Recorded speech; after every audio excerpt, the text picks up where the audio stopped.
साथियों नमस्कार। चैनल को सब्सक्राइब करें। साथियों, ये स्कूल लेक्चर परीक्षा जो फर्स्ट ग्रेड होने वाली है उसके लिए ये करंट जीके है 1 जनवरी से लगाकर 31 अगस्त तक का। मतलब अगर पेपर बना होगा तो इसी में से बना होगा। आप बिल्कुल इसको ही पढ़े क्योंकि 1 महीने पहले लगभग बन सकता है। अभी सितंबर चल रहा है, मतलब समझ सकते हैं अगर पेपर बना होगा तो 31 अगस्त तक का बना होगा। तो आप ये करंट जीके बिल्कुल रट लेवे और अच्छे नंबर आएंगे आपके। चलिए शुरू करते हैं। देखिए, ये पहला है भारत के प्रमुख व्यक्ति व स्थान। चलिए शुरू करते हैं। द्रौपदी मुर्मू 25 जुलाई 2022। 25 जुलाई 2022 को द्रौपदी मुर्मू भारतीय गणराज्य के 15वीं राष्ट्रपति के रूप में शपथ ली। ध्यान रखिएगा, 25 जुलाई 2022 को भारतीय गणराज्य 15वीं। इसके साथ ही वह भारत की पहली महिला आदिवासी राष्ट्रपति और प्रतिभा पाटिल के बाद दूसरी महिला राष्ट्रपति बनी। तो श्रीमती प्रतिभा पाटिल के बाद अब श्रीमती द्रौपदी मुर्मू जी दूसरे महिला राष्ट्रपति और पहली आदिवासी महिला राष्ट्रपति है। द्रौपदी मुर्मू देश के व्यक्ति 15वीं तथा क्रमशः 16वीं राष्ट्रपति बनी है। द्रौपदी मुर्मू राष्ट्रपति श्री रामनाथ कोविंद का स्थान लिया, जिनका कार्यकाल 6 जुलाई 2022 को समाप्त हुआ। उन्होंने राष्ट्रपति चुनाव 2022 में विपक्ष के उम्मीदवार यशवंत सिन्हा को हराया। आगे देखते हैं। देखिए, ये अब आगे देखते हैं। द्रौपदी मुर्मू का जन्म 1958 को उड़ीसा के मयूरभंज जिले में हुआ। एक संथाली आदिवासी परिवार में हुआ। उन्होंने 1957 में राजनीति में प्रवेश करने से पहले एक स्कूल शिक्षा के रूप में शुरुआत की। तो देखिए, ये ज़्यादातर अब तो वही आएगा, ये शिक्षा इनसे संबंधित प्रश्न कम आता है। आप याद कीजिए, 25 जुलाई और 15वें है वो, और प्रथम आदिवासी महिला है और द्वितीय महिला, ये जरूर आ सकता है। देखिए, बाकी तो नहीं आएगा। ये वह भारतीय महिला आदिवासी राज्यपाल और उड़ीसा की पहली महिला आदिवासी नेता बनी जिन्हें भारतीय राज्य के राज्यपाल के रूप में नियुक्त किया गया। तो उड़ीसा की वो पहले आदिवासी राज्यपाल थे, इससे पहले राज्यपाल भी थी रही है।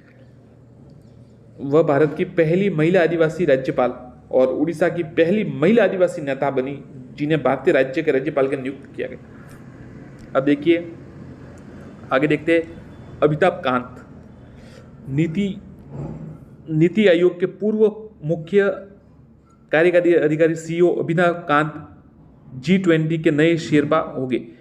अमिताभ कांत ने केंद्रीय वाणिज्य व उद्योग मंत्री पीयूष गोयल का स्थान ले गए। ध्यान रखिएगा, G20 के शेरपा हो गए। मुख्य, ये पूर्व नीति आयोग के पूर्व मुख्य कार्यकारी अधिकारी सीईओ थे। आगे देखिए, मोहन सुब्रमण्यम, भारत के लेफ्टिनेंट जनरल मोहन सुब्रमण्यम को दक्षिणी सूडान में यूएन मिशन UNMISS का नया सैन्य कमांडर नियुक्त किया गया। लेफ्टिनेंट जनरल सुब्रमण्यम ने भारतीय सेना से भी लेफ्टिनेंट जनरल शैलेश तिनेकर की जगह ली। तो ये आ सकता है मोहन सुब्रमण्यम के भारत के लेफ्टिनेंट जनरल मोहन सुब्रमण्यम को दक्षिणी सूडान में किन्हें नियुक्त किया गया यूएन मिशन के लिए सैन्य कमांडर, तो मोहन सुब्रमण्यम को। आगे देखते हैं। इंद्रमीत गिल, जुलाई 2022 में विश्व बैंक ने भारतीय नागरिक इंद्रमीत गिल को मुख्य अर्थशास्त्री नियुक्त किया। गिल ने कार्मेन रेनहार्ट का स्थान लिया। देखिए, विश्व बैंक में चीफ इकोनॉमिस्ट, ये मुख्य अर्थशास्त्री इंद्रमीत गिल को नियुक्त किया। तो ऐसा आ सकता है कि विश्व बैंक में मुख्य इकोनॉमिस्ट किन्हें, अर्थशास्त्री किन्हें नियुक्त किया गया। किस भारतीय को 4-5 नाम दिए जाए जिसमें एक इंद्रमीत गिल का भी हो। आगे देखते हैं। विश्वनाथन आनंद, अगस्त 2022 में भारत के शतरंज खिलाड़ी विश्वनाथन आनंद को अंतर्राष्ट्रीय शतरंज संघ FIDE का उपाध्यक्ष नियुक्त किया। देखिए, अब ये आपने फीफा सुना होगा, मतलब फुटबॉल संघ है, ये शतरंज का है। अंतर्राष्ट्रीय शतरंज संघ FIDE का उपाध्यक्ष नियुक्त किया। किसे किया गया? विश्वनाथन आनंद को। इसके अलावा निवर्तमान अध्यक्ष आर्केडी वॉर्किविच को दूसरे कार्यकाल के दोबारा अध्यक्ष चुना गया। 10 अगस्त 2022 को जनता दल यूनाइटेड के नेता नीतीश कुमार ने बिहार के मुख्यमंत्री पद की शपथ ली। इसके अलावा राजद नेता और लालू यादव के बेटे तेजस्वी यादव ने दूसरी बार उप मुख्यमंत्री बने। राज्यपाल फागू चौहान, अब देखिए बिहार के राज्यपाल कौन है? फागू चौहान ने दोनों नेताओं को पद और गोपनीयता, ध्यान रखिएगा, बिहार के राज्यपाल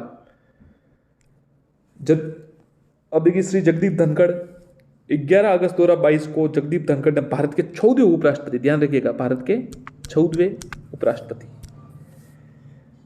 उपराष्ट्रपति चुनाव 2022 में राष्ट्रीय जनतांत्रिक गठबंधन एनडीए के उम्मीदवार जगदीप धनखड़ भारत के 14वें उपराष्ट्रपति चुने गए थे। उपराष्ट्रपति चुनाव में उन्होंने यूपीए उम्मीदवार श्रीमती मार्गरेट अल्वा को हरवाया। चुनाव में जगदीप धनखड़ को, अब ये सवाल आ सकता है साथियों, कितने वोट प्राप्त हो, जैसे ये कूट आ सकता है कि इसमें से सही कथन कौन सा है, और इसमें ये वोटों की संख्या भी दी जाए तो आप थोड़ा कन्फ्यूज हो सकते हैं, इसलिए याद रखिएगा। जगदीप धनखड़ को 528 प्राप्त हुए, जबकि मार्गरेट अल्वा को 182 वोट प्राप्त हुए। निवर्तमान उपराष्ट्रपति एम वेंकैया नायडू का कार्यकाल 10 अगस्त 2022 को समाप्त हुआ। जगदीप धनखड़, श्री जगदीप धनखड़ का जन्म 18 मई 1951 को राजस्थान के झुंझुनू में हुआ। 1989 से 91 के झुंझुनू से जनता दल की ओर से लोकसभा सांसद रहे। ये वीपी सिंह और चंद्रशेखर की सरकार में मंत्री भी रहे। 1991 में धनखड़ जनता दल छोड़कर कांग्रेस में शामिल हो गए। वहीं 1993 में वह अजमेर किशनगढ़ से विधायक बने। इसके बाद 2003 में वह कांग्रेस छोड़कर बीजेपी में शामिल हुए। 30 जुलाई 2019 को धनखड़ को पश्चिम बंगाल का राज्यपाल नियुक्त किया गया। तो इससे पहले यह सवाल आ सकता है कि जगदीप धनखड़ कहाँ के उपराष्ट्रपति बनने से पहले श्री जगदीप धनखड़ कहाँ के राज्यपाल थे, तो पश्चिम बंगाल के थे। श्री जगदीप धनखड़ भैरव सिंह शेखावत के बाद इस पर निर्वाचित हुए राजस्थान के दूसरे नेता है। इससे पूर्व श्री भैरव सिंह शेखावत 11वें राष्ट्रपति के तौर पर वर्ष 2002 से 2007 तक पदभार संभाला था। आपको बता दें कि अब लोकसभा के अध्यक्ष और राज्यसभा के सभापति एक ही राज्य से है। देखिए, वर्तमान में लोकसभा के जो अध्यक्ष है वो श्री ओम बिरला है, वो राजस्थान से, कोटा से, और जो राजस्थान के कोटा संसदीय और उपराष्ट्रपति भी राजस्थान से ही है। अब देखिए, डॉक्टर समीर वी कामत, 25 अगस्त 2022 को डॉक्टर समीर वी कामत रक्षा अनुसंधान और विकास विभाग सचिव तथा रक्षा अनुसंधान और विकास संगठन डीआरडीओ के अध्यक्ष चुने गए। ये सवाल साथियों आ सकता है। समीर वी कामत डीआरडीओ के अध्यक्ष चुने गए, रक्षा अनुसंधान और विकास विभाग। डॉक्टर समीर कामत 60 साल की आयु पूर्ण करने तथा अगले आदेश तक पद पर रहेंगे। डॉक्टर समीर कामत जी सतीश रेड्डी की जगह लिया।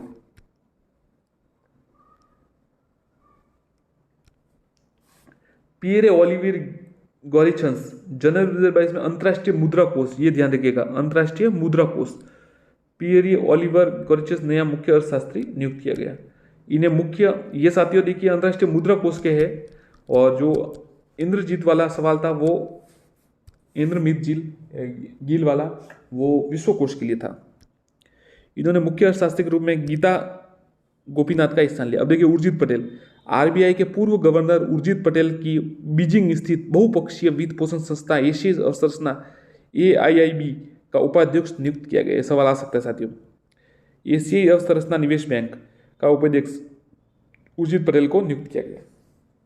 उर्जित पटेल का कार्यकाल 3 साल का होगा। वह AIIB के 5 साल में एक उपाध्यक्ष है। 5 में से एक उपाध्यक्ष है, 5 उपाध्यक्ष है, उसमें से एक ये भी है, एस सोमनाथ।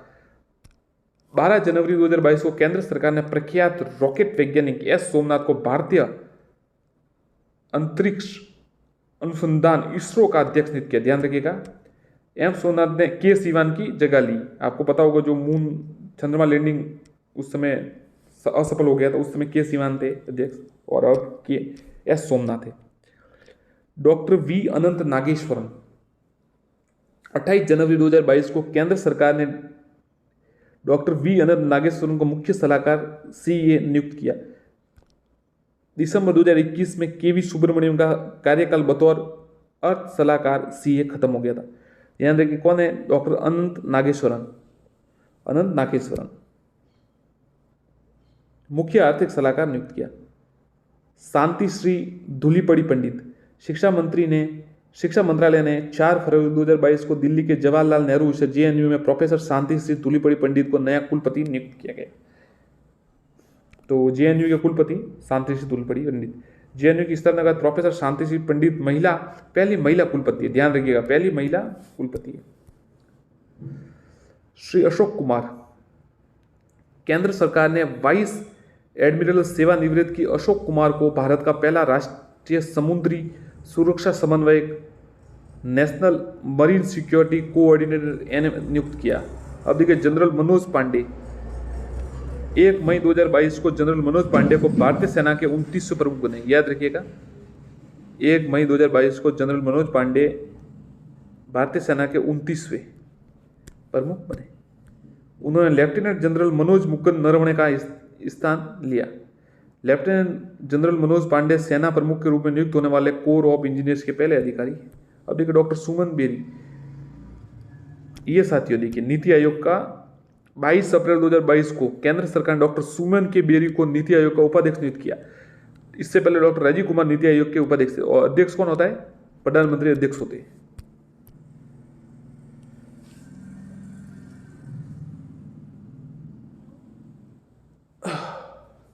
अजय कुमार सूद,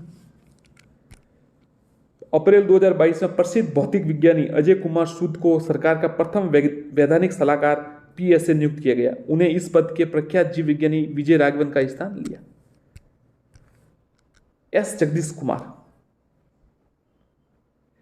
M जगदीश कुमार,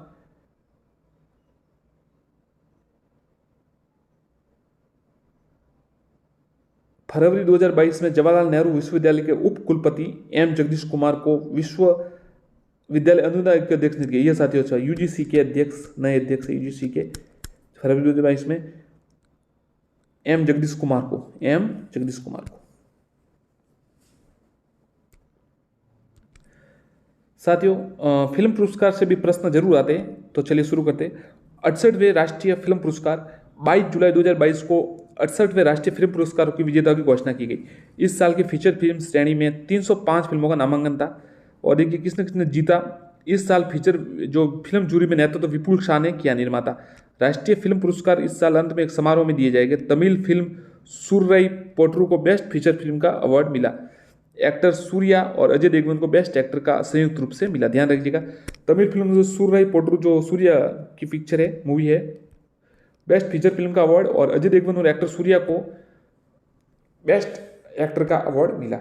देखिए बेस्ट पॉपुलर फिल्म कौन सी? Tanaji the unsung warrior, Tanaji जो फिल्म बनी थी अजय देवगन की और काफ़ी हिट हुई थी उस समय। बेस्ट फीचर फिल्म सोर्रे पोट्रू, ये तमिल है। बेस्ट एक्ट्रेस हीरोइन जो अभिनेत्री है उसमें देखिए अपर्णा बाल मुरली, और वो भी सोर्रई पोट्रू के लिए अपर्णा बाल मुरली। बेस्ट एक्टर अजय देवगन को तानाजी के लिए मिला है और सूर्या को सोर्रई पोट्रू के लिए मिला है। बेस्ट हिंदी फिल्म देखिए तुलसीदास जूनियर, आशुतोष गोवारकर की पिक्चर है, उन्होंने बनाई। आशुतोष गोवारकर को आप जानते हो कि जिन्होंने जोधा अकबर बनाई, जिन्होंने लगान बनाई, और ये अभी जो पानीपत आई थी वो भी इन्होंने बनाई है। Best director KR Sachidanand. Best गीतकार मनोज मुंतीसर साइना। Best most film friendly state Madhya Pradesh. Best book on cinema the longest kiss, Kishore Desai. ध्यान रखिएगा, बेस्ट बुक सिनेमा पर कोई the longest kiss Kishore Desai ने लिखी है। अब देखिए मिस इंडिया वर्ल्ड 3 जुलाई 2022 को कर्नाटक की सिनी शेट्टी ने मिस इंडिया वर्ल्ड का 2022 का खिताब जीता। अब देखिए ज़्यादा इंपॉर्टेंट यही आ सकता है कि किसने जीता? कर्नाटक की सिनी शेट्टी ने।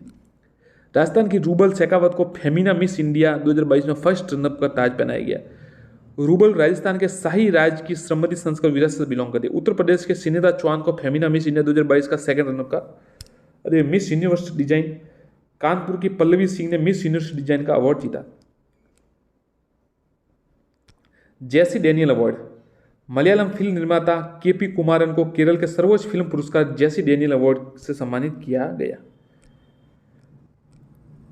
केम्पोगोड़ा अंतर्राष्ट्रीय पुरस्कार कर्नाटक के पूर्व मुख्यमंत्री SM कृष्णा, इंफोसिस संस्थापक व IT उद्योग के दिग्गज के ANR के नारायण मूर्ति और पूर्व बैडमिंटन खिलाड़ी प्रकाश पादुकोण को केम्पोगोड़ा अंतर्राष्ट्रीय पुरस्कार के लिए चुना गया। इस पुरस्कार की शुरुआत इसी वर्ष हुई है। अब देखिए नेताजी पुरस्कार 23 जनवरी 2022 को नेताजी रिसर्च ब्यूरो ने जापान के पूर्व स्वर्गीय प्रधानमंत्री शिंजो आबे को नेताजी पुरस्कार 2022 से सम्मानित किया।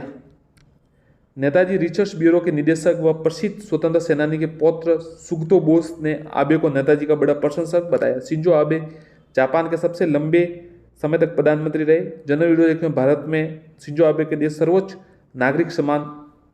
तो देखिए शिंजो आबे की हत्या की गई थी, आपको पता ही है अभी, और प्रधानमंत्री श्री नरेंद्र मोदी जी आज उनके अंतिम संस्कार में शामिल होने भी गए। देखिए तो शिंजो आबे को देश के सर्वोच्च नागरिक सम्मान पद्म विभूषण से सम्मानित किया गया, ध्यान रखिएगा, पद्म विभूषण से सम्मानित। सुभाष चंद्र बोस आपदा प्रबंधन पुरस्कार।